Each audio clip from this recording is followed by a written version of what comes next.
अस्सलामुअलैकुम dear student, आज हम डिस्कस करेंगे movement of water through roots. इस का मतलब क्या है कि असल में जब वाटर रूट हेयर से एब्जॉर्ब होते हैं तो ये जाइलम तक किस तरह पहुँचते हैं। तो आज हम डिस्कस करेंगे 3 पाथवेज है और वो 3 पाथवेज के ज़रिए जो है ये असल में मूवमेंट करते हैं। सबसे पहले है एपोप्लास्ट पाथवे, सिम्प्लास्ट पाथवे और vascular pathway.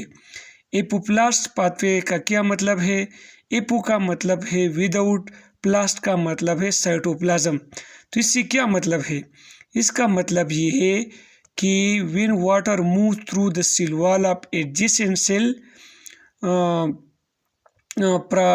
from the root hair to the xylem, this is called apoplast pathway. Apoplast pathway ये वो तरीका है जब रूट हेयर के ज़रिए प्लांट जो है, प्लांट की रूट हेयर जब वाटर एब्जॉर्ब करते हैं तो ये वाटर क्या करते हैं कि जो एडजेसेंट दो सेल्स होते हैं, इन दोनों सेल के जो सेल वाल्स होते हैं, इस एडजेसेंट सेल वाल्स के ज़रिए जब ये वाटर मूवमेंट करता है और जाइलम तक पहुंच जाता है, इसको हम क्या कहते हैं? इसको हम कहते हैं एपोप्लास्ट पाथवे। इस सबसे पहले क्या होता है? सबसे पहले ये होता है कि रूट हेयर जो है वो रूट एब्जॉर्ब करते हैं। तो आपको पता है कि रूट का जो आउटर मोस्ट पार्ट होता है एपिडर्मस, तो ये एपिडर्मस में आ जाता है। एपिडर्मस के नीचे फिर कार्टेक्स होता है, कार्टेक्स के नीचे एंडोडर्मस होता है, फिर पेरिसाइकल्स होता है और पेरिसाइकल के नीचे फिर जाइलम होता है। तो रूट हेयर जब वाटर एब्जॉर्ब करता है तो इस तरह ये किस तरह पास होता है? तो ये सेल वाल है, ये भी सेल वाल है और ये भी सेल वाल है। तो इस सेल वाल के ज़रिए ये जाइलम में आ जाते हैं। इस किस्म के वाटर की मूवमेंट को एपोप्लास्ट पाथवे कहते हैं। मतलब इसमें क्या होता है? एपोप्लास्ट का मतलब है विदाउट साइटोप्लाज्म, मतलब ये साइटोप्लाज्म को टच नहीं करता है और ये जो है ये वाटर ये एडजेसेंट सेल वाल के ज़रिए जो है एक सेल से दूसरी सेल में, तीसरी सेल में, चौथे में और इसी तरह जाइलम में पहुंच जाता है। इस किस्म की वाटर की मूवमेंट को हम एपोप्लास्ट पाथवे कहते हैं। दूसरा जो है वो है सिम्प्लास्ट पाथवे। सिम का मतलब है टुगेदर, प्लास्ट का मतलब है साइटोप्लाज्म। इसको हम किस तरह डिफाइन करते हैं कि in which the water moves through the cytoplasm of adjacent cell from root hair to the xylem. कि जब क्या होता है कि जब ये रूट हेयर जो है ये वाटर एब्जॉर्ब करता है और ये जाइलम तक पहुंच जाता है, तो ये किस तरह पहुंच जाता है?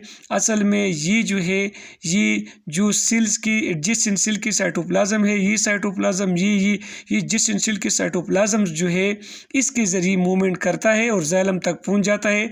इस पाथवे का नाम कि जिसमें एडजेसेंट सेल के साइटोप्लाज्म्स के ज़रिए जब वाटर मूवमेंट करता है, इस किस्म के पाथवे को हम सिम्प्लास्ट पाथवे कहते हैं। और ये सिंपल है, रूट हेयर है, रूट हेयर की कार्टेक्स में, एपिडर्मस में, फिर कार्टेक्स में, फिर एंडोडर्मस में, फिर पेरिसाइकल में और फिर जाइलम में पहुंच जाता है। तीसरा जो पाथवे है वो क्या है? विक्यूलर पाथवे। तो विक्यूलर पाथवे के नाम से जाहिर होता है विक्यूल्स।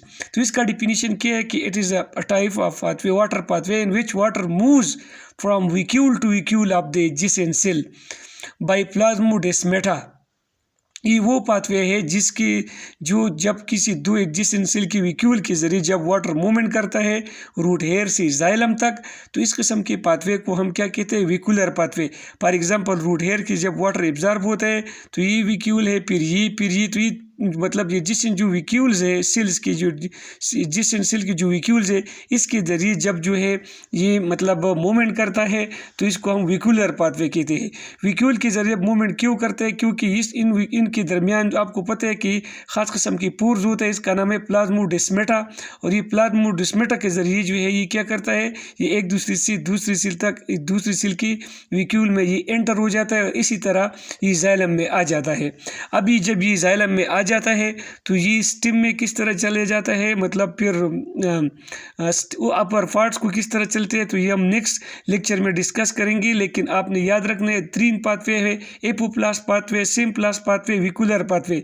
एपोप्लास्ट सेल वॉल के जरिए मूवमेंट, सिम्प्लास्ट साइटोप्लाज्म के जरिए मूवमेंट और विक्यूलर पाथवे जो है इसका मतलब है कि विक्यूल के जरिए जब ये मूवमेंट करता है तो सबसे पहले मैंने आपको डिस्कस किया कि साइल मतलब रूट में क्या होता है? रूट हेयर्स होते हैं, रूट हेयर्स में फिर नीचे कार्टेक्स होता है, एंडोडर्मिस, पेरिसाइकल होते हैं और फिर जाइलम होता है। तो मतलब मेरे कहने का ये है कि वाटर का मूवमेंट जो भी हो, लेकिन ये रूट हेयर से मूवमेंट करता है, या तो सेल वॉल के ज़रिए करता है, या तो सेल साइटोप्लाज्म के ज़रिए, और या विक्यूल के ज़रिए ये मूवमेंट करते हैं।